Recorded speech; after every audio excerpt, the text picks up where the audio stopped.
उस गुरु कृपा के साइंस क्या क्या हैं कि यूनिवर्स या फिर वो डिवाइन ग्रेस या वो गुरु कृपा आपको शील्ड कर रही है हर तरीके से। हम अपने आप को इन शीट्स में इतना एंगेज कर चुके हैं कि हम अपने ट्रू सेल्फ को भूल चुके हैं। यही हमारी ट्रेजेडी है, तो इसीलिए हम दुखी हैं। पर जब हमारी लाइफ में एक परफेक्ट मास्टर आता है, एक डिवाइन गुरु आता है, वो सबसे पहले हमारा यही मिथ तोड़ता है। कहते हैं सबसे पहले जानो तुम हो कौन, कहाँ से आए, कहाँ है निजगर तेरा। श्री आशुतोष महाराज जी की भी बात करना चाहूँगी। उनके डिवोटीज़ को उनकी प्रेजेंस फील होती है। हम बहुत से ऐसे एक्सपीरियंसेस सुनते हैं। किस प्रकार वो मैसेजेस देते हैं अपने डिवोटीज़ को? सतगुरु मस्तक रखिया हाथ, देखा अगम अगाध।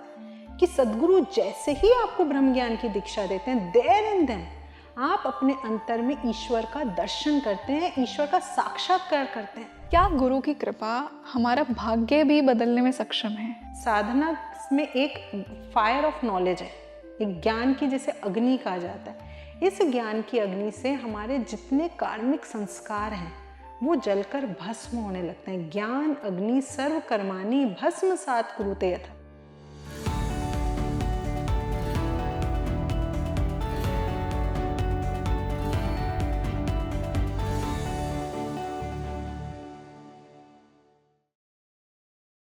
नमस्ते everyone, a very warm welcome on the show and I am your host rangoli Sharma. देखिए, आज के इस पॉडकास्ट में मैं आपको गुरु कृपा ज़रूर महसूस करवाने वाली हूँ हमारे गेस्ट के साथ। अगर आपके एक फिज़िकल गुरु हैं, अगर नहीं भी हैं, तो कैसे आपको एक गुरु कृपा हमेशा प्रोटेक्ट करती है। कभी कभी ऐसा होता है ना कि लाइफ में आप बहुत मुश्किल पड़ाव में थे, लेकिन कुछ ऐसे एक्सपीरियंसेस हुए, कुछ सही लोग आपके जीवन में आए और वो भेजे गए थे परमात्मा द्वारा ही, आपके गुरु द्वारा ही, और उन्होंने आपको उन मुसीबत के क्षणों से निकाल लिया। साथ ही साथ मैंने गुरुदेव श्री आशुतोष महाराज जी के एक्सपीरियंसेस पर भी बात की है। आई एम श्योर कि बहुत से व्यूअर्स ऑडियंस में उनसे कनेक्टेड होंगे। आप सबको भी उनकी ग्रेस अपनी लाइफ में फील होती होगी, उनका प्रोटेक्शन, उनका प्रेम आपको अपनी लाइफ में अवश्य फील होगा।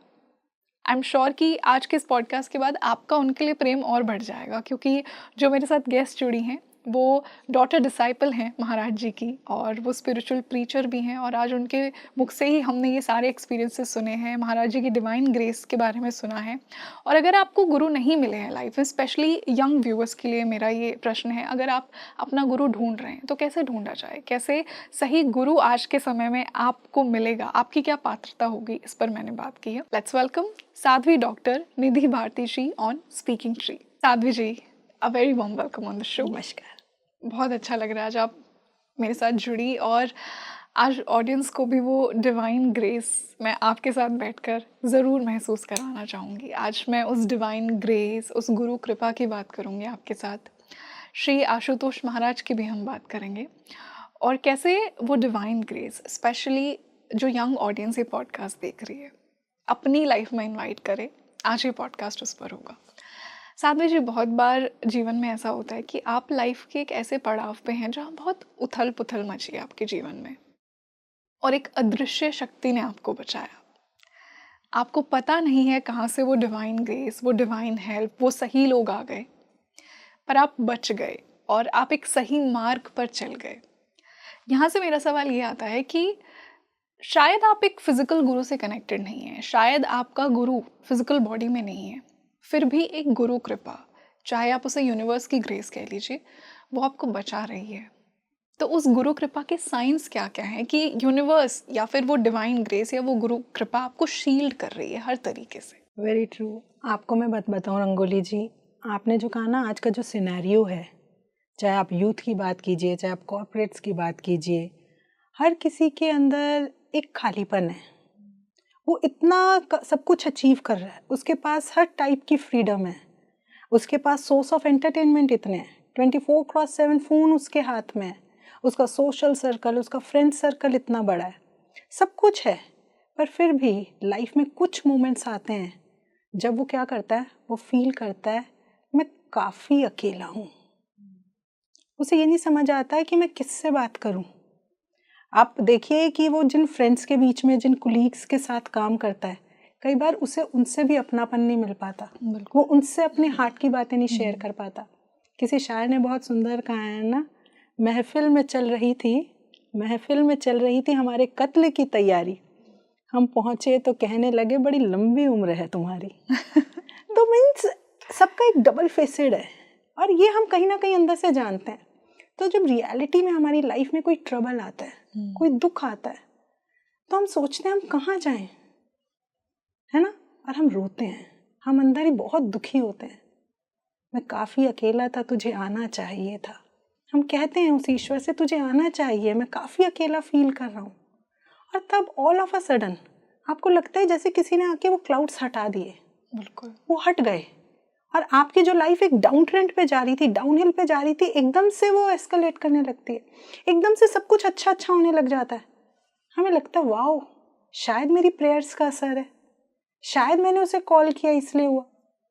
पर क्या होता है रंगोली जी, ये एक डिवाइन प्लान है कि कभी भी ऐसा नहीं हुआ। हमारे आप इंडियन स्क्रिप्चर्स पढ़ेंगे, कभी भी ऐसा नहीं हुआ कि इस पृथ्वी पर संत महापुरुष ना हो। संत ना होते धरा पर तो जल मरता ये संसार। कहते हैं कि इतना दुख है इस संसार में कि वो खत्म हो जाता। हो सकता है मेरा आज आपसे, आपको आपका गुरु से आपका मिलन नहीं हुआ, आपको नहीं मिले आपके परफेक्ट मास्टर, आपको मिस्टिक गुरु नहीं मिले हैं, फिजिकली आपने उनका ऑडियंस नहीं किया, उनके दर्शन नहीं किए, पर वो सत्ता, वो महापुरुष इस धरा पर है। जब कृष्ण आए, जब राम आए, रामकृष्ण परमहंस आए, औरबिंदो महर्षि आए, तुकाराम आए, जितने भी संत महापुरुष आए, तब कितने हैंडफुल ऑफ लोग जानते थे कि वो इस धरा पर है।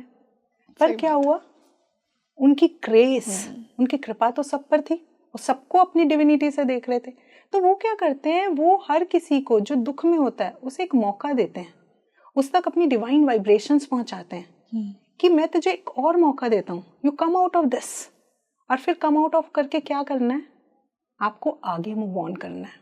और आगे मूव ऑन करने के लिए वो क्या कहते हैं, अब जो तू इस संसार की, जो मैंने तुझे सच्चाई दिखाई है ना, इस सच्चाई से तुझे आगे बढ़कर एक ऐसी स्टेट पर जाना है जहां पर तू ये कह सकेगा मैं काफी अकेला नहीं हूं, मैं अकेला ही काफी हूं। वो उसे इस रियलाइजेशन तक लेकर जाना चाहते हैं। और इस रियलाइजेशन तक जाने के लिए एक जो गैप है बीच का, वो ब्रिज करना होगा। और वो ब्रिज करने के लिए आपको सूनर और लेटर एक डिवाइन ग्रेस जो आपको मिली है उसको ढूंढना, खोजना पड़ेगा। जिन खोजा तिन पाइया, उनको मिलती है। और वो जब मिलती है, वो गुरु कृपा जब उनको मिलती है, गुरु मिलते हैं जीवन में, तो क्या होता है कि वो उस डिवाइन रियलाइजेशन को कर कर उस ग्रेस को अपने अंदर मैनिफेस्ट कर पाते हैं। तो एक पाथ से हमें चलना ही होगा हम सबको ना। और ये जो है, ये आप, अब मैं ना एक बात सिंपल सी आपसे कहती हूँ, एक आप बात बताइए कि आपका कोई नियर एंड डियर वन है। एक थॉट एक्सपेरिमेंट करते हैं, जो मैं चाहूँगी आपके व्यूअर्स जो हैं, अभी ऑडियंस है, वो भी करें हमारे साथ। हम मानते हैं हो ना ऐसा, पर फिर भी थोड़ी देर के लिए इमेजिन कीजिए आपका कोई बहुत नियर एंड डियर वन है, उसे एक बहुत तेज इलेक्ट्रिक शॉक लग गया, इमीडिएटली उसे हॉस्पिटल लेकर जाना है। आप फटाफट आए, आपने अपनी कार निकाली, पर जैसे ही आपने कार स्टार्ट की, आपने देखा रे इसमें तो एक बूंद पेट्रोल नहीं है। आपने फटाफट अपना फ़ोन उठाया टू कॉल कैब और एम्बुलेंस, पर आपने देखा अरे फ़ोन तो चार्ज ही नहीं है। अब इस पैनिक स्टेट में आपको चार्जर नहीं मिल रहा, आप गए अपने नेबर्स की डोर बेल प्रेस की, पर अनफॉर्चुनेटली नेबर्स भी नहीं है। आप वापस लौटे, जैसे तैसे आपने चार्जर ढूंढा, आपने चार्जर प्लग इन किया, आपने फ़ोन कनेक्ट किया, आपने कॉल लगाई, और फिर एम्बुलेंस आई और 15 मिनट लग गए। आप अपने पेशेंट को लेकर हॉस्पिटल पहुंचे, उसे आईसीयू या ओटी में ले गए। फिर जब डॉक्टर्स वापस आए, वो आपसे कहते हैं सॉरी, आपका जो पेशेंट है उसका जो लेफ्ट साइड है वो पैरालिटिक हो गई। पर फिर वो कहते हैं कि अगर आप सिर्फ 5-7 मिनट पहले आ जाते ना, तो हम इसे बचा सकते थे। तो अब रंगोली जी, आप मुझे ये बताइए, आपके इस अपने की ये लेफ्ट साइड पैरालिटिक होने के पीछे हु इज रिस्पॉन्सिबल? वो इलेक्ट्रिक शॉक या आपकी देरी?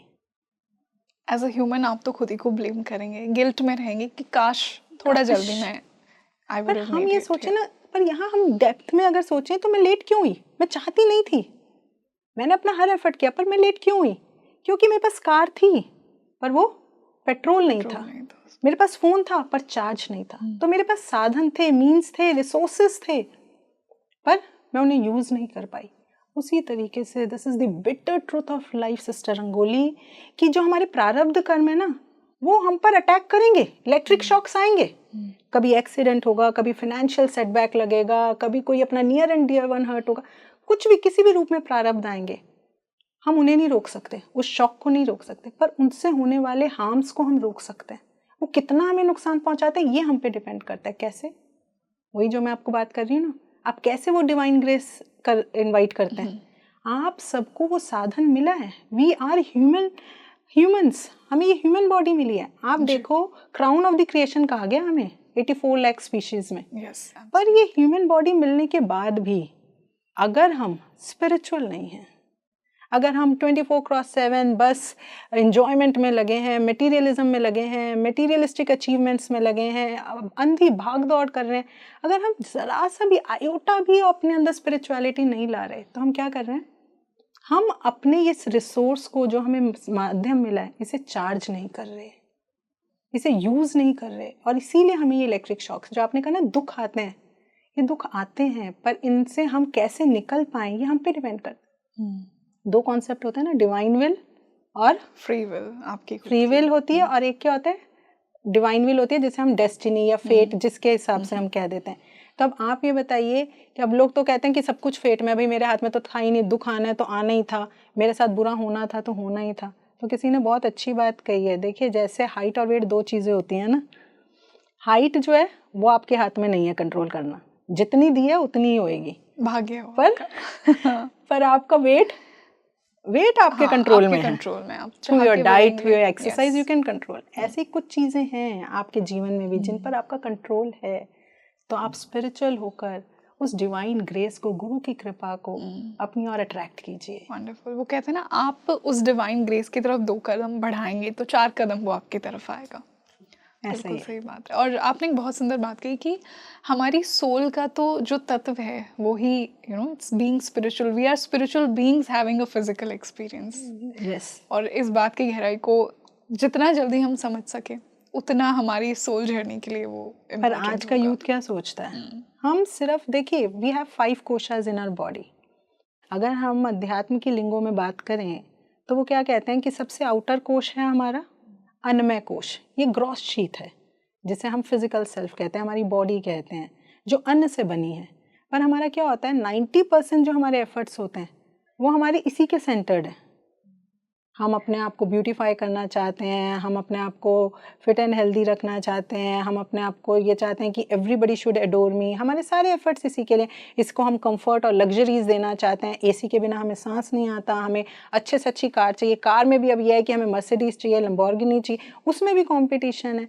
तो हमारे को अगर कोई देखकर कैसे स्माइल कर रहा है, मतलब all our efforts are dedicated to this अन्नमय कोश।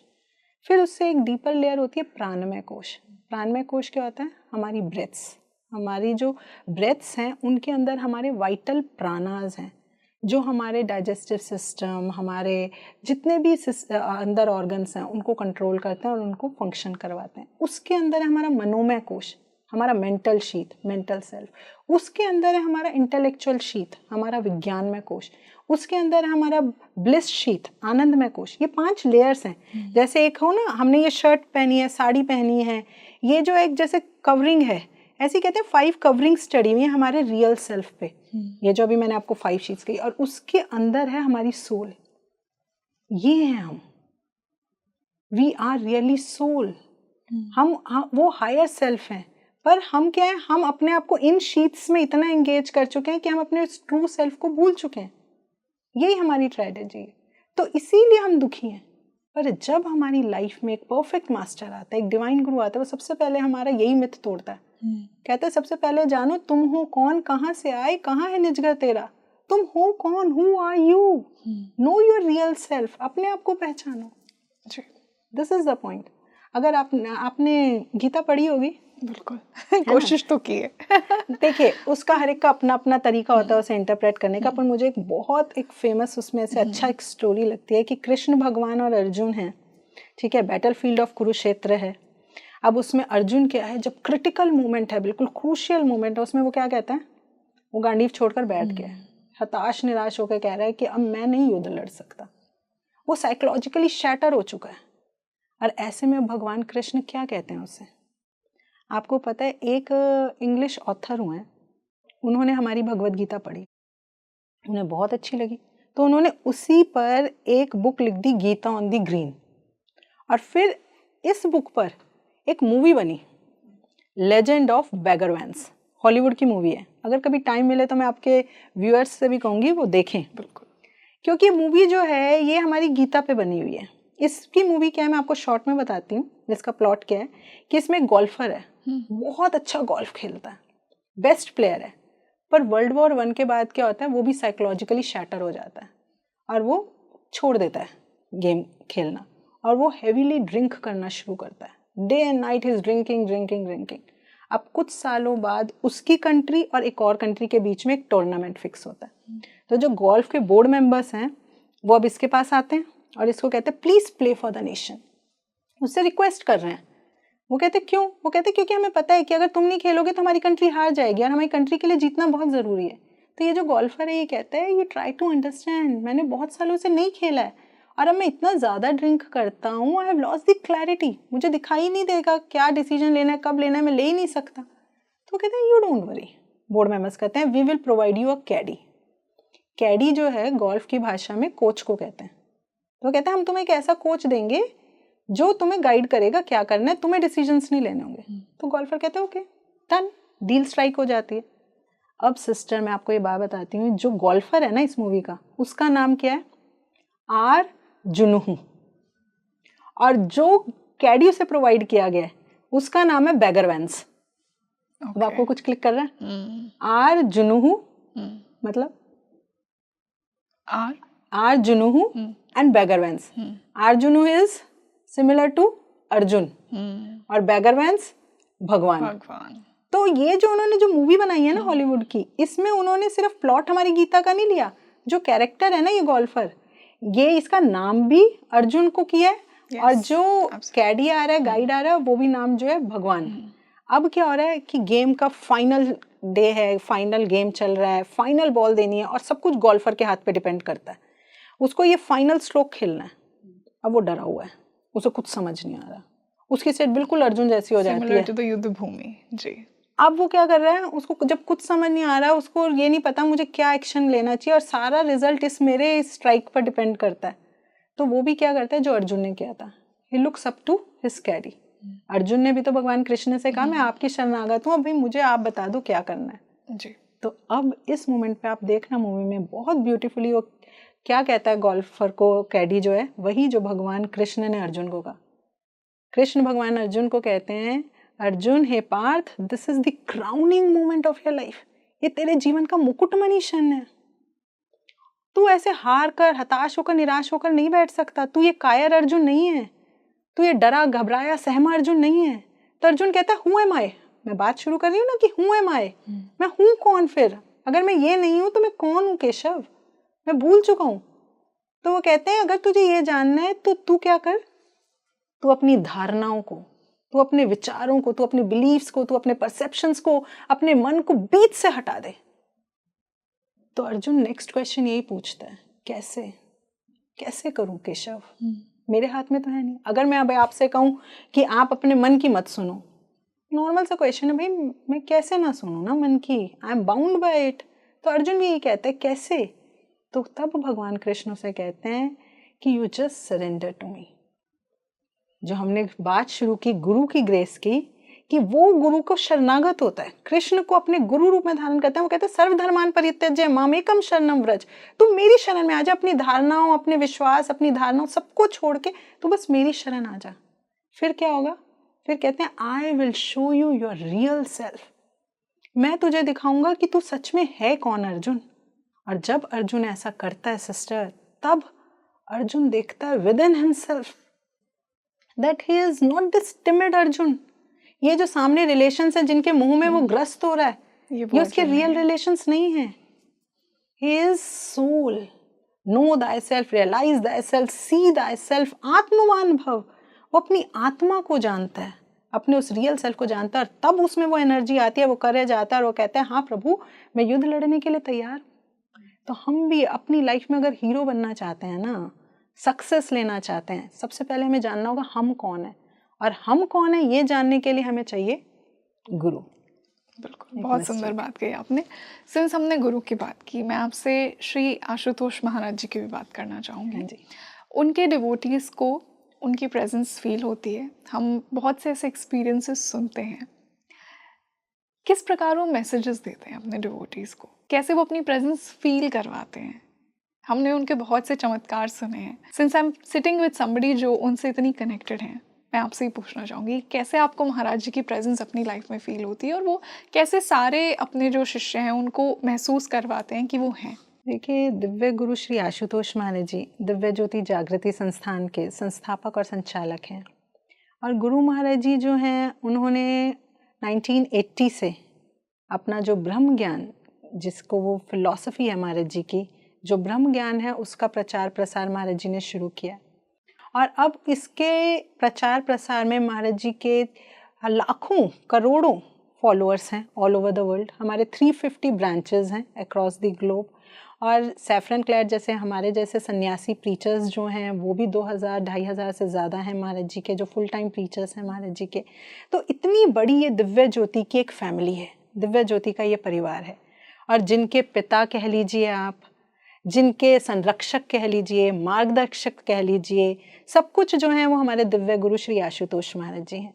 क्योंकि उन्होंने जब हमें, और ये नहीं है कि हमारा उन पर अंधविश्वास है सिस्टर, एक बात है, देखिए आप जितने भी यहाँ फॉलोअर्स देखेंगे ना, they are all highly educated. Even जो प्रीचर्स हैं, दे आर ईदर डॉक्टर्स और दे आर प्रोफेसर्स, बड़ी बड़ी पोस्ट पर हैं सारे ना। तो आप ये देखिए कि इतना एजुकेटेड क्लास अगर उनसे जुड़ा है तो सुपरस्टिशन के बेस पे नहीं जुड़ा। ऐसा नहीं है कि उन्होंने हमें कोई माला दी कि ये माला जपते रहना, या कोई मंत्र दे दिया ये जपते रहना, नहीं। उन्होंने हमें प्रैक्टिकल ज्ञान दिया, practical science of self-realization. When I came here, I'll share my personal experience with you. कि जब मैं यहाँ आई तो मुझ में बहुत inquisitiveness थी। मैं यही पूछती थी कि क्या होता है मेडिटेशन, क्या होगा, कैसे, क्या करेंगे आप, कहीं हिप्नोटाइज तो नहीं करते हैं आप जब ज्ञान देते हैं? Such were the questions, valid questions, बिल्कुल सही। तो हमने उनसे ये पूछा लॉजिकल साइंटिफिक क्वेश्चंस, तो उन्होंने कहा नहीं, जब गुरु आपको ज्ञान देता है ना, he keeps his Holi palm on your head. और जब वो होली पाम अपना आपका जब आपके सिर पर अपना हाथ रखता है तो आपकी ये जो 10th डोर है, ये डिवाइन आई है, ये जो दिव्य चक्षु है, ये खुलता है। देखिए आपने जनरली सुना होगा कि आवर जर्नी स्टार्ट्स फ्रॉम मूलाधार चक्र। बिल्कुल, और वहीं से आप प्रोग्रेस होके आप इस चक्र तक पहुंचते हैं। Very true. आप जितना जितना साधना करेंगे, मेडिटेशन करेंगे, थ्रू योर एफर्ट्स आप धीरे धीरे एक एक स्टेप ऊपर चढ़ेंगे, ये हमने सुना है। This has been brain fed to us. But अगर आप हमारे स्क्रिप्चर्स पढ़ेंगे, कोई भी स्क्रिप्चर पढ़ लीजिए, I guarantee you, I can bet with you, आप किसी भी हमारे वैलिड स्क्रिप्चर को पढ़ेंगे, हिंदू स्क्रिप्चर्स को, उसमें ये कहा गया है कि सतगुरु मस्तक रखिया हाथ देखा अगम अगाध। कि सतगुरु जैसे ही आपको ब्रह्म ज्ञान की दीक्षा देते हैं, देयर एंड देन आप अपने अंतर में ईश्वर का दर्शन करते हैं, ईश्वर का साक्षात्कार करते हैं। यू जस्ट डोंट फील, ये मेरा अनुभव नहीं है, you just don't what should I से इमेजिन, कल्पना नहीं है, हेल्यूसिनेशन नहीं है, हिप्नोटाइजेशन नहीं है, आप फेस टू फेस एनकाउंटर है। जैसे मैं और आप एक दूसरे को देख रहे हैं ना, इससे भी क्लोज हम अपने अंतर में ईश्वर का दर्शन करते हैं, but not with these two eyes, ये थर्ड आई।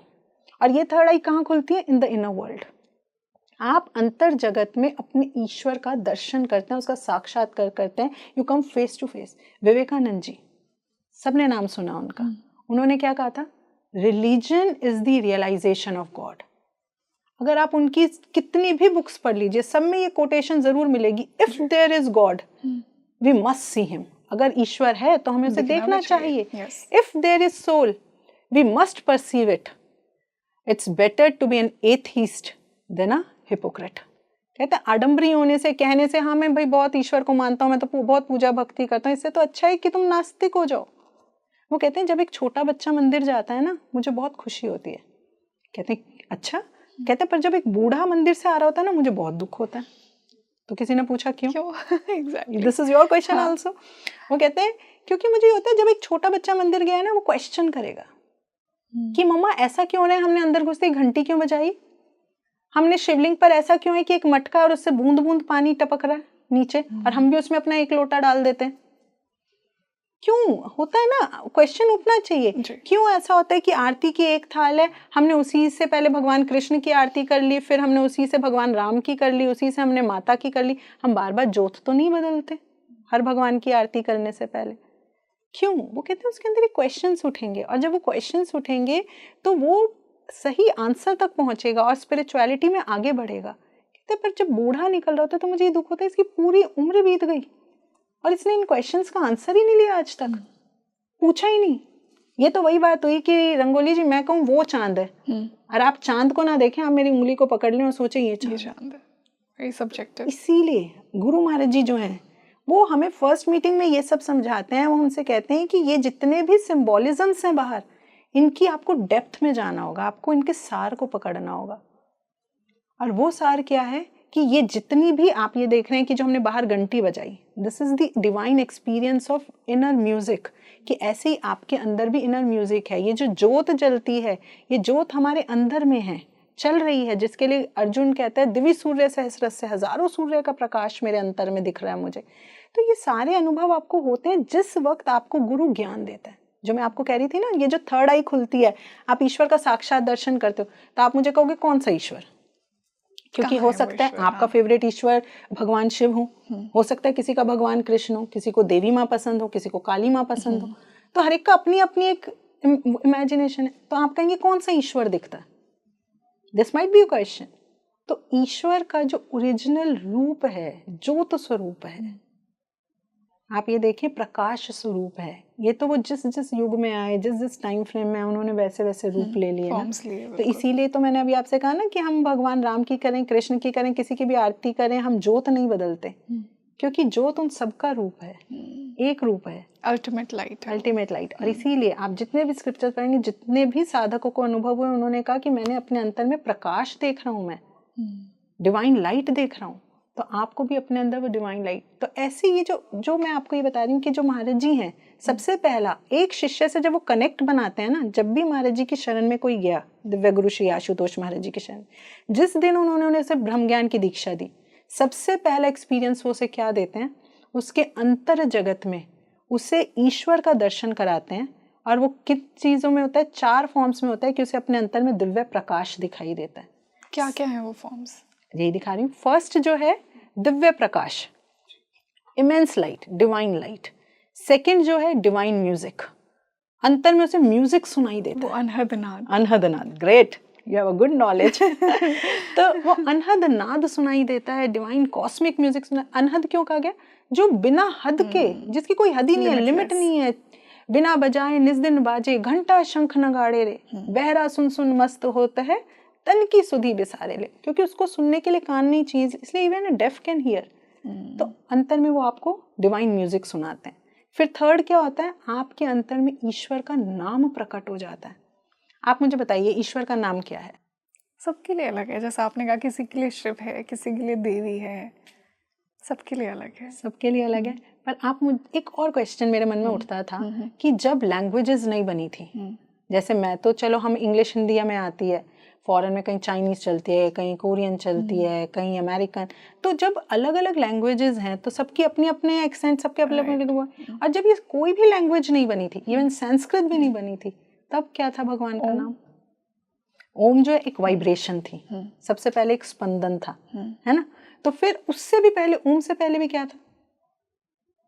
तब क्या भगवान थे नहीं? भगवान का कोई नाम नहीं था।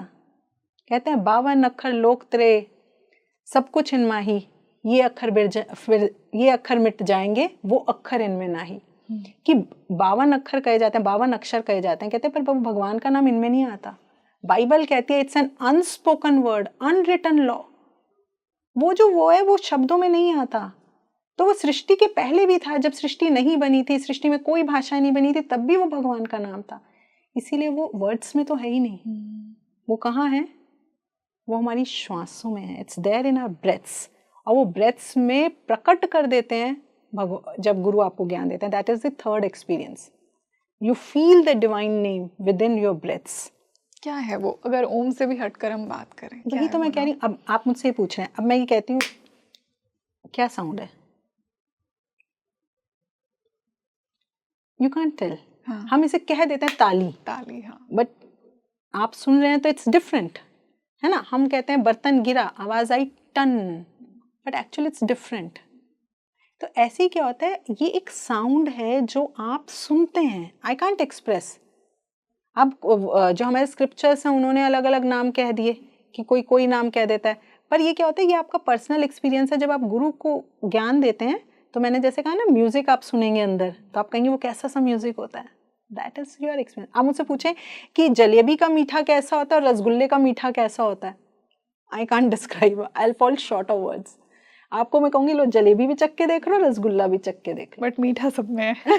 That light. हाँ, तो उसी तरीके से आप जब अंदर खुद पर्सनली एक्सपीरियंस करेंगे ना, तब आपको पता चलेगा कि वो नाम क्या है, divine name, that is the third experience. और चौथा होता है आपको अमृत का एक्सपीरियंस, डिवाइन नेक्टर।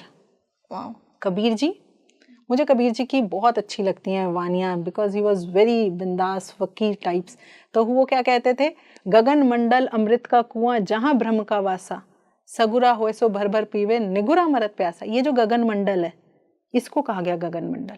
कहते हैं यहाँ पर अमृत का कुआं है, a well of divine nectar. कहते हैं सगुरा होए सो भर भर पीवे, जिसको गुरु मिल जाता है, पूर्ण गुरु मिल जाता है, वो तो इस अमृत को पी पाता है। निगुरा अमृत प्यासा, निगुरे को नहीं पता चलता यहाँ अमृत है। और वो जो मैंने आपको कहा था ना कि भगवान शिव जी जो हैं, जब हम मंदिर में जाते हैं शिवलिंग के ऊपर एक मटका होता है, उसमें हम अपना भी डाल देते हैं एक लोटा, तो वो इसी को सिंबलाइज कर रहा है। गुरु महाराज जी, जो दिव्य गुरु श्री आशुतोष महाराज जी हैं, सबसे पहले वो जब अपने एक शिष्य के साथ एक रिलेशन बनाते हैं, डिवाइन रिलेशन, तो सबसे पहले उसको ये 4 एक्सपीरियंसेस कराते हैं। और उसके बाद क्या होता है ना, उनका एक डिवाइन कनेक्शन बन जाता है। महाराज जी उनके साथ डिवाइन रूप से कनेक्ट हो जाते हैं। उसके बाद वो साधक शिष्य जब भी साधना करता है, ही सिट्स इन मेडिटेशन, उसकी ये थर्ड आई खुल गई है, डिवाइन आई खुल गई है, उससे वो इनर वर्ल्ड में लैंड करता है। और जब वो इनर वर्ल्ड से अपने कनेक्ट होता है तो वहाँ पर क्या होता है, ही कनेक्ट्स विद द डिवाइन गुरु। गुरु श्री आशुतोष महाराज जी से वो कनेक्ट हो जाता है। वो कुछ भी बोल रहा है, कुछ भी कह रहा है, he is listening and he is answering. चाहे आप जीवन की किसी मुसीबत में हो, किसी भी क्षण में जब आप उन्हें याद करेंगे तो वो आपको महसूस होंगे। महसूस नहीं सिस्टर, देखो एक चीज़ होती है ना कि मुझे लगता है कि ऐसा हो रहा होगा कई, क्योंकि बहुत लॉजिकल रैशनल है। तो मैं क्या होता है, कई बार मैं बैठूं और कोई मैं बहुत near and dear one miss कर रहा हो तो मैं उसको याद करती हूँ, तो मुझे लगता है कि शायद वो मेरे को दिखाई दे जाता है आंखों, मेंटल कर्टेन में, और मैं उससे बात कर रही हूँ। ये ना इमेजिनेशन है। एक होता है कि रियल में दर्शन होना, वो इमेजिनरी कर्टेन पर नहीं आते, वो मेरे इस मेंटल फ्रेम पर नहीं आते, मेरे सोचने से नहीं आते। जब मैं उनसे कनेक्ट हो गई तो ऐसी, मतलब मैं जितना आपसे क्लोज होकर बैठी हूँ ना, उससे ज़्यादा क्लोज होकर मैं उनके साथ बैठी हूँ और मैं उनसे बात कर रही हूँ, और फेस टू फेस हमारी इंटरेक्शन होती है। हम अपनी सारी बातें अपने गुरु महाराज जी से कहते हैं, वो हमें हमारे को डिवाइन मैसेजेस देते हैं। और सिर्फ इतना ही नहीं, जैसे आपको एक मैं बहुत, हर पल हर क्षण वो हमारे अंग संग, अपने हर शिष्य के संग रहते हैं। कैसे, आपको एक बात आती है, एक बच्ची है कॉलेज जाती है, उसने मुझे अभी कुछ ही 2 दिन पहले ही उसने मुझे एक्सपीरियंस बताया। कहती है दीदी हम जा रहे थे कॉलेज में फ्रेंड्स के साथ सारे मूवी देखने। तो कहती है कि मूवी देखने जब हम जा रहे थे तो हम बस स्टैंड पर खड़े थे, बस से हमें जाना था।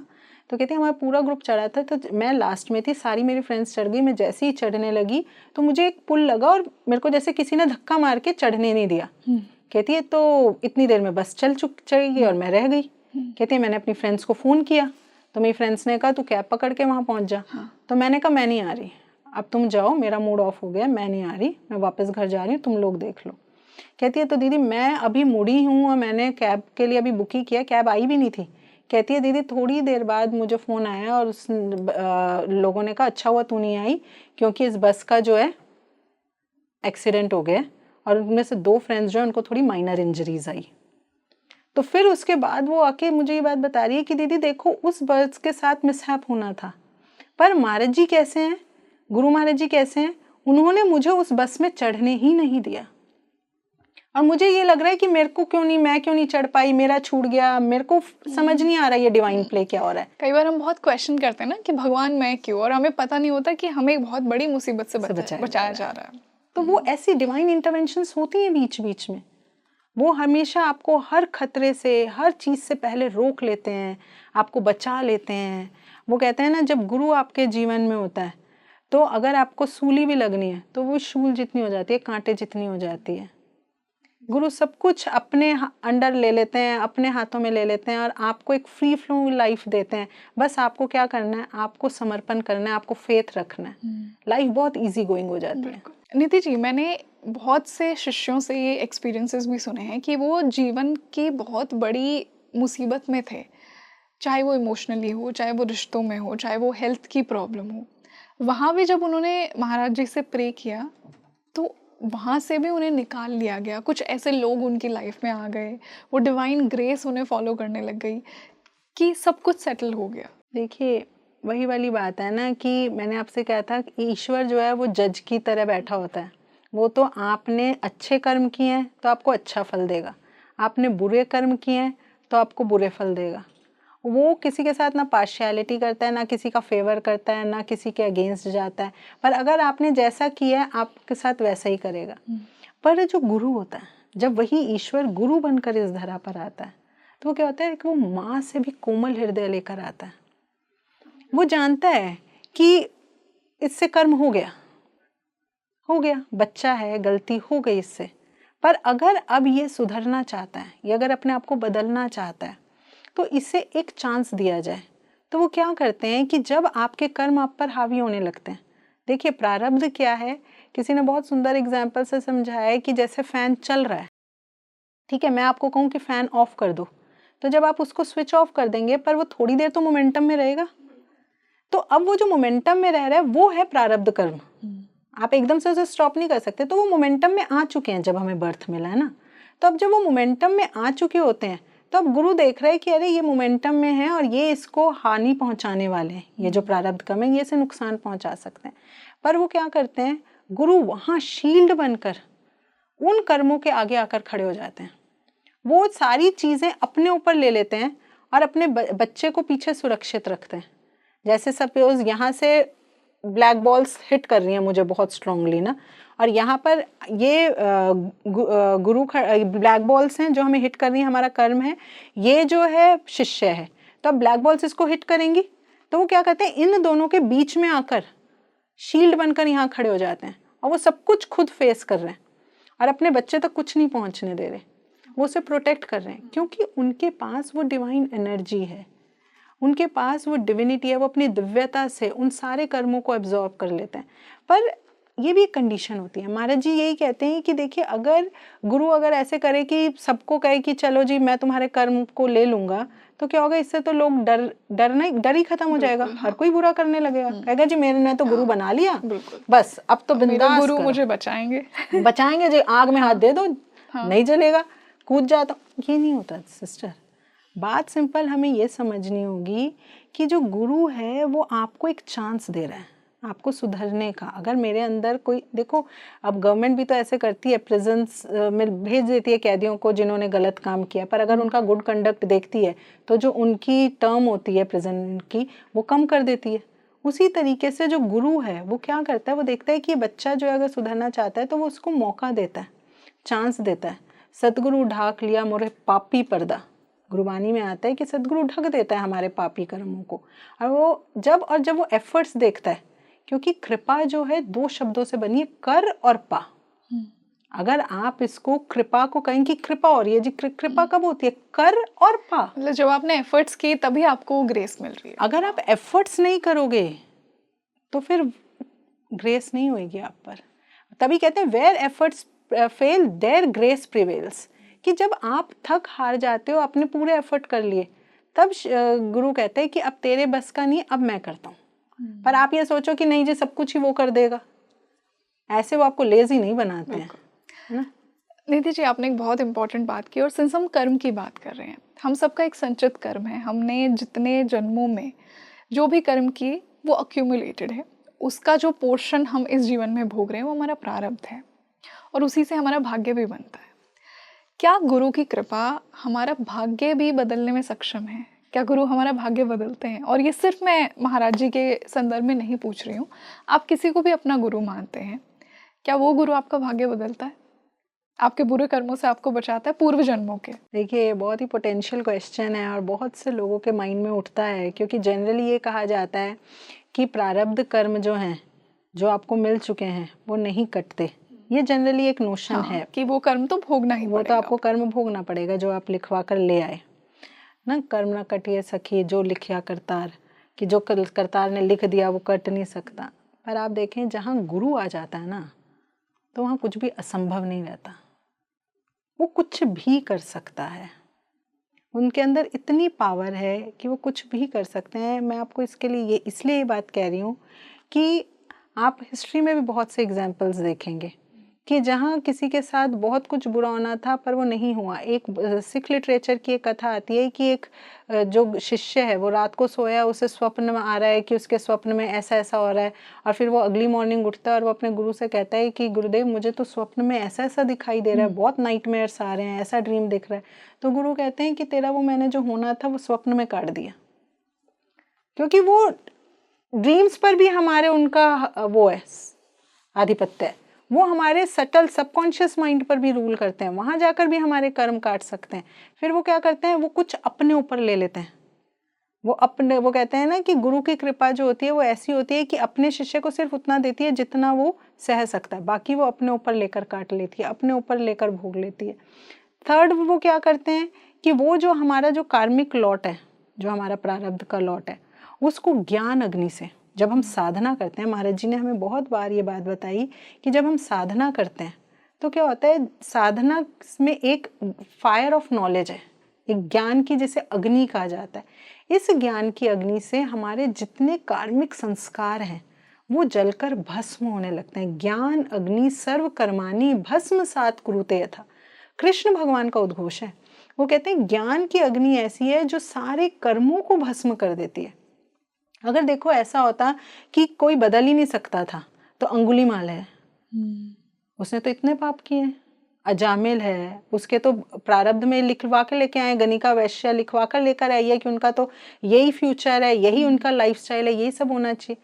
पर जब उनके जीवन में पूर्ण गुरु आए तो उन्होंने 360 डिग्री ट्रांसफॉर्म कर दिया, चेंज कर दिया, उनके प्रारब्ध को बदल दिया। उन्होंने उनको क्या टूल दिया, उन्होंने उनको कहा कि तू अपना कर्म कर, तू साधना कर, साधना करने से तू अपने कर्म संस्कारों को दग्ध कर, उस ज्ञान अग्नि में खत्म कर, और जितना तेरे से हो जाता है तू अपनी साधना से कर्म काट, और बाकी जो है वो मेरे पे छोड़ दे, मैं अपनी कृपा से काट दूंगा। इसलिए जब पूर्ण गुरु आ जाते हैं तब शिष्य को ये नहीं डरना कि भाई मेरा फ्यूचर क्या होने वाला है। महाराज जी ने एक शिष्य को बहुत सुंदर बात कही थी, दिव्य गुरु श्री आशुतोष महाराज जी ने। महाराज जी कहते हैं कि अगर तुम्हें पूर्ण गुरु मिलने के बाद भी ये चिंता सताती है कि मेरा क्या होगा, तो इसका मतलब तुमने उस गुरु की दिव्यता को भी जाना ही नहीं है। जिस दिन तुम्हें गुरु मिल जाए तुम छोड़ दो सारी चिंता, सरेंडर ही नहीं हो पाया फिर तो चिंता करने वाला। अब अर्जुन को कृष्ण मिल गए तो उसे चिंता थोड़ा ना। पर साध्वी जी, एक बहुत इम्पॉर्टेंट प्रश्न ये भी है कि कहीं ना कहीं जब हमारा कर्म कट रहा होता है ना, स्पेशली जो हमने बुरा कर्म किया है, वो हमारी सोल का एवोल्यूशन है। तो अगर गुरु कृपा ने हमें उस कर्म को भोगने से ही बचा लिया तो हमारी सोल फिर इवॉल्व कैसे करेगी, वो लेसन हमें कैसे मिलेगा? देखिए सोल, आप ये देखिए कि सोल तो इवॉल्व नहीं होती है। सोल तो जो है हमारी वो निर्लेप है। एक्सपीरियंसेस से तो एवोल्यूशन आएगा ना, जो आप कह रहे हैं ना, वो हमारा जो है अंतःकरण, जो मन का सेटअप है ना, जो एक आवरण है जिस पर अज्ञानता का आवरण डल गया है ना, तो हमारे मन पर अज्ञानता का आवरण डला हुआ है। तो अब हम कहते हैं कि अब इसका क्या होगा, अगर हमारे कर्म, हमें लगता है कि हम दंडित होंगे, हम कर्मों को भोगेंगे तभी हमारे को ये बदला होगा। अब जैसे अंगुलीमाल डाकू है, उसने अब इतने लोगों को कत्ल किया, उन्हें मारा है ना, इतनी सारी फैमिलीज जो उनसे अटैच थी वो दुखी थी। तो अगर ये होता है कि वो कर्म भोगेगा, उनका कितने जन्मों तक भोगने थे उसे उनके कर्म, उसने तो इतना बड़ा पाप किया था, तो क्या फिर वो इतने लंबे प्रोसीजर साइकिल में जाएगा कि पता नहीं कितने जन्म योनियां कितने उसको भोगेगा, फिर जाके उसकी सोल इवॉल्व होएगी और फिर जाकर उसकी प्रोग्रेस होगी? नहीं। क्या किया, शॉर्टकट दिया। जब गुरु जीवन में आता है वो कहते हैं नहीं, ये सारे कर्म हो गए, अब तू इनका फल काटेगा और फिर तू इवॉल्व होगा, ये काम नहीं है। तू क्या कर, तेरे को मैं ये साइंस दे रहा हूँ, ये विज्ञान दे रहा हूँ, ये टूल दे रहा हूँ, जिससे तू मिनट में, पल भर में, अपने इसी जन्म में रहते हुए तू अपना उत्थान कर सकता है, अपने आप को इवॉल्व कर सकता है। और वो है मेडिटेशन। नहीं तो मेडिटेशन की इंपॉर्टेंस क्या है? Meditation is the fight with the inner mind. जो हमारा कलुषित मन है उससे फाइट ही तो कर रहे हैं। अब आप ये देखो कि एक सिंपल सा साइंटिफिक सा एग्जांपल है कि एक आयरन का पीस है, ठीक है। अब उस आयरन के पीस को अगर हम उस पर इलेक्ट्रिक वायर्स लपेट दें और उसे सॉकेट में लगा दें, अब उससे करंट पास होने लगेगा। तो सिंपल फिजिक्स कहती है कि वो जो है जैसे ही आयरन के पीस से करंट फ्लो होगा वो मैग्नेट बन जाएगा, इसे कहते हैं इलेक्ट्रोमैग्नेट, ठीक है। अब इस मैग्नेट के आसपास जो भी आयरन पीस आएगा वो इससे अट्रैक्ट हो जाएगा। अब मैं आपसे कहती हूँ कि रंगोली जी ये जो मैग्नेट से ये आयरन के पीस अटैच हो गए ना, आप इन्हें अलग कर दीजिए, आप क्या करोगे? आप थोड़ा फोर्स लगाओगे और उन्हें अलग कर दोगे, पर आप जैसे ही उन्हें छोड़ोगे वो फिर से अट्रैक्ट हो जाएंगे। तो एक टाइम आएगा आप बोर हो जाओगे या थक जाओगे, आप कहोगे भाई ये तो बार बार यही हुआ जा रहा है। तो फिर इसका परमानेंट सॉल्यूशन क्या है कि आप उसको सॉकेट से निकाल दो वायर्स को, आप वो करंट की सप्लाई बंद कर दो। आपने करंट की सप्लाई बंद की, जो अब आयरन का पीस है वो मैग्नेट नहीं बनेगा, वो आयरन ही है। अब वो आयरन है तो वो दूसरे आयरन के पीसेस को अट्रैक्ट नहीं करेगा। तो सिंपल हमने क्या करना था, करंट की सप्लाई बंद करनी थी जी। ठीक ऐसे ही गुरु महाराज जी समझाते हैं, वो कहते हैं कि ये जो आपका मन है ना, इस पर भी अज्ञानता की वायरिंग लिपटी हुई है, और ये जो अज्ञानता की वायरिंग है ना, ये और नेगेटिविटी को अट्रैक्ट करती है चारों तरफ से संसार की। ये जो है और अज्ञानता को अट्रैक्ट करती है, जितने भी आयरन पीसेस हैं संसार के उनको अट्रैक्ट करती है। तो अब हम क्या करते हैं, हम सोचते हैं मोटिवेशनल लेक्चर्स अटेंड करेंगे, हम अपने आप को सुबह सुबह मोटिवेट करते हैं, अब मैं झूठ नहीं बोलूंगा, अब मैं बिल्कुल गुस्सा नहीं करूंगा, मैं ईगो नहीं रखूंगा, मैं जेलसी नहीं करूंगा। पर क्या होता है, ये वाइसेस हमें बार बार अटैक करते हैं, हम इनसे अट्रैक्ट हो जाते हैं। क्यों? क्योंकि हम बार बार एफर्ट से दूर करते हैं, बार बार फिर आ जाते हैं, जैसा ही हम थोड़ा सा लूज होते हैं फिर से हमारे साथ आकर चिपक जाते हैं। तो अब इसका सॉल्यूशन क्या है, परमानेंट सॉल्यूशन क्या है? माँ जी कहते हैं वही सॉल्यूशन है, करंट की सप्लाई बंद कर दो, अज्ञानता की सप्लाई बंद कर दो। और अज्ञानता की सप्लाई बंद करने का तरीका क्या है? अज्ञानता की सप्लाई बंद करने का तरीका है कि आप उसको उस ज्ञान से, जो मैंने आपको बताया, जब आप मेडिटेशन में बैठते हो, जब आप साधना करते हो, आपको मैं सच बता रही रंगोली जी, इट्स लाइक अ स्पिरिचुअल शार। आप स्पिरिचुअल शार आप साधना में, आप घर जाकर, आपने ये पॉडकास्ट किया, आप सुबह से थके हुए हैं, आप घर गए हैं बिल्कुल एग्जॉस्टेड हैं, आप घर जाकर साधना में बैठिए 10-15 मिनट्स, जितना भी आपके पास टाइम है, आप बिल्कुल री एनर्जाइज हो जाएंगे, आप रिफ्रेश हो जाएंगे। जितनी नेगेटिविटी पूरे दिन में आपके आकर अटैच हुई है, आपने अट्रैक्ट की है, वो बिल्कुल से वॉश आउट हो जाएगी। क्यों?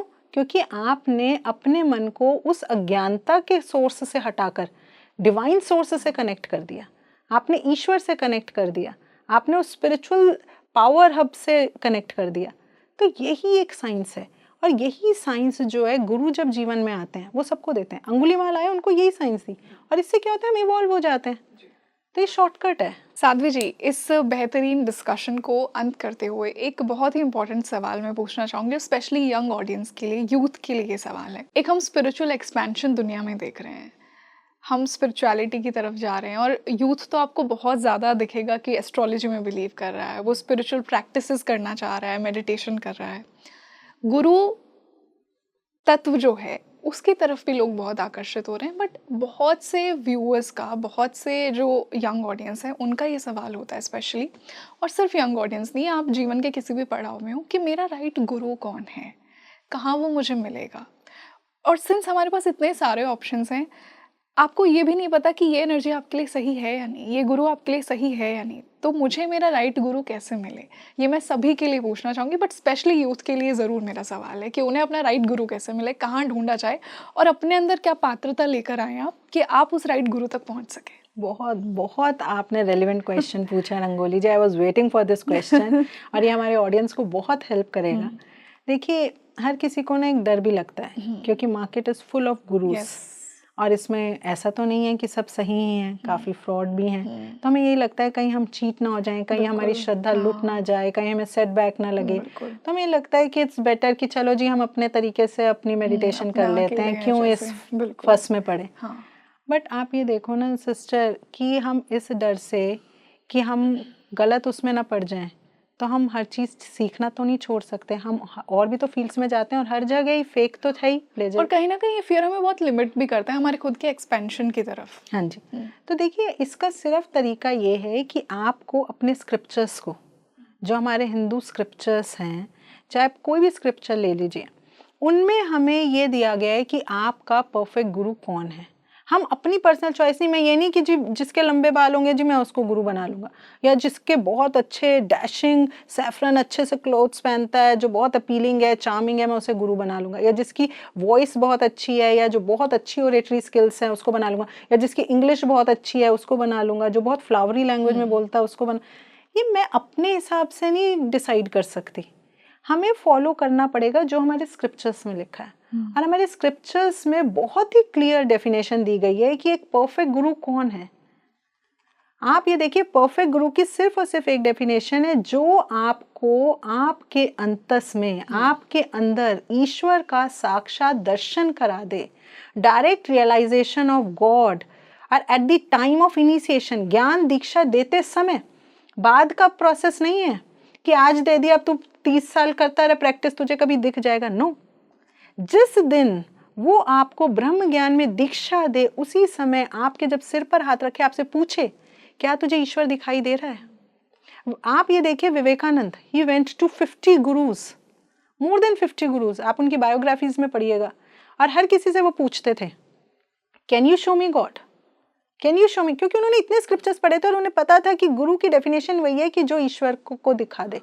तो वो हर किसी से पूछते थे can you show me God, सबके पास रुके, इतने लोगों से पूछा पर किसी ने उन्हें नहीं दिखाया। एट लास्ट वो देवेंद्रनाथ टैगोर के पास भी गए, जो रविन्द्रनाथ टैगोर के बड़े भाई थे।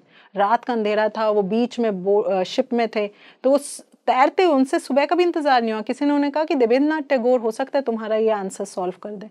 तो वो जाते हैं उनके पास रात के अंधेरे में तैरते हुए बोट, और फिर देवेंद्रनाथ हाथ पकड़कर उन्हें ऊपर लेते हैं, वो पूरे भीगे हुए हैं, और वो उनको कहते हैं बैठो बैठो। तो विवेकानंद कहते हैं नहीं, क्या तुम मुझे ईश्वर दिखा सकते हो। तो देवेंद्रनाथ थोड़ी देर के लिए हेजिटेट करते हैं, वो कहते हैं तो विवेकानंद कहते हैं इसका मतलब तुम नहीं जानते, और वो दोबारा पानी में डुबकी लगाते हैं और वापस आ जाते हैं। इस तरीके से उन्होंने तब तक रुके नहीं जब तक उन्हें एक परफेक्ट मास्टर नहीं मिल गया। फिर जब वो रामकृष्ण परमहंस के पास जाते हैं, उनसे भी यही पूछते हैं, तब क्या कहते हैं रामकृष्ण परमहंस, ठाकुर उनको सिंपल सा मुस्कुराते हैं और उनको कहते हैं कि हाँ हाँ नरेंद्र मैं दिखा सकता हूँ। तो नरेंद्र कहते हैं मैं ऐसे बातों में नहीं आ सकता, 50 गुरु पहले मुझे ठग चुके हैं भाई। हाँ, आज की बात नहीं है, ये पहले भी होता था। वो कहते हैं मुझे ठग चुके हैं, मैं नहीं मानूंगा। तो ठाकुर कहते हैं मैं तुझे इतने करीब तेरे भगवान दिखा सकता हूँ जितना करीब मैं और तू भी नहीं खड़े।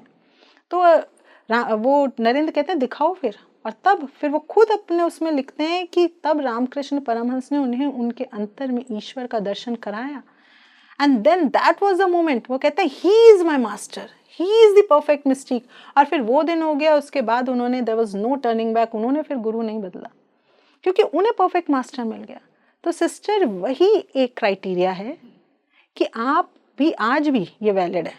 अगर कोई सच में मेडिटेशन सीखना चाहता है, कोई सच में इनर पीस चाहता है, कोई सच में इस मटेरियलिज्म में, इस मटेरियलिस्टिक वर्ल्ड में जहाँ हर और इतनी टेंशन स्ट्रेस एंजाइटी है, उससे ऊपर उठना चाहता है, अपने रियल सेल्फ को जानना चाहता है, उस ईश्वर से मिलना चाहता है, उस पीस को फील करना चाहता है, तो उसे एक ऐसे स्पिरिचुअल गुरु को ढूंढना है जो उसे ना तो माला में, ना मंत्र में, ना किसी ब्रीदिंग, वॉकिंग या डांसिंग या ऑब्जेक्ट मेडिटेशन, इन सब में किसी में ना फंसाए, जो सिर्फ और सिर्फ उसे क्या कहे, take this knowledge and at the time of giving knowledge he blesses him with the divine glimpse of God, उसे ईश्वर का दर्शन कराए, वो दिव्यता महसूस हो जाए, वही आपका गुरु है। Yes, that is the point. और फिर there is no turning back. फिर तो आपकी लाइफ में रोज मिरेकल्स होते हैं, स्पिरिचुअल मिरेकल्स, आपकी लाइफ चेंज होती है। आप हर लेवल पर अपने आप को फील करते हो कि मेरे अंदर की सारी नेगेटिविटी खत्म हो रही है, मेरी जितनी मेंटल प्रॉब्लम्स थी वो हील हो रही हैं, मेरे जितना कार्मिक लोड था, कार्मिक बैगेज था, वो मुझे पेन नहीं दे रहा है, मेरे को वर्किंग एनवायरनमेंट में इतना कंफर्टेबल फील हो रहा है, चाहे वो कितना ही टॉक्सिक एनवायरनमेंट है, पर फिर भी मैं वहाँ बहुत आसानी से एडजस्ट कर पा रहा हूँ। क्यों? क्योंकि आपको एक स्पिरिचुअल सपोर्ट अंदर मिल जाता है।